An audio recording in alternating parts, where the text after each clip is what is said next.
strong tale of the travails of friendship after college. This is one of those tales where, as someone in his 40s who graduated college 20 years ago this year himself and who has maintained at least a couple of friendships since that era, I get it. Now, my friends and I were nowhere near as complicated as these ladies. There were no secret houses or anything remotely like that at our then commuter school that was just on the cusp of creating its first actual dorms as I was graduating. Our football team was still undefeated, because it didn't exist yet.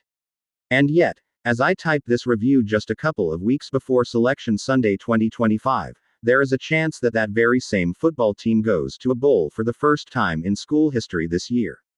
Go Kennesaw State Owls. Even so, the book, for me, evokes the fireside scene in the 2017 Power Rangers movie, and particularly the soundtrack playing in that scene, and even elements of the John Knowles classic A Separate Piece or the more obscure One Bullet Away by Nathaniel Fick.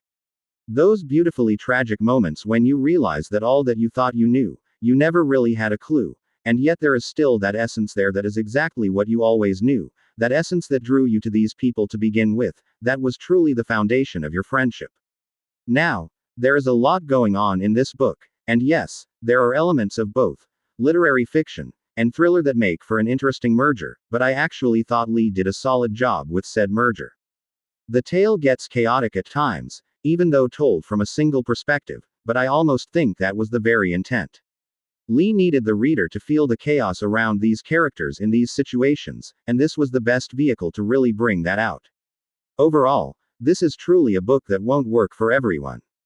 I suspect Lee knows that, or at least I hope she does. But for those it works for, I think it has the potential to really work for. Will it be remembered and studied a la A Separate Piece? Unlikely. Is it an enjoyable short-ish, sub-250-page book that can be a fun yet cathartic diversion during the cold winter months?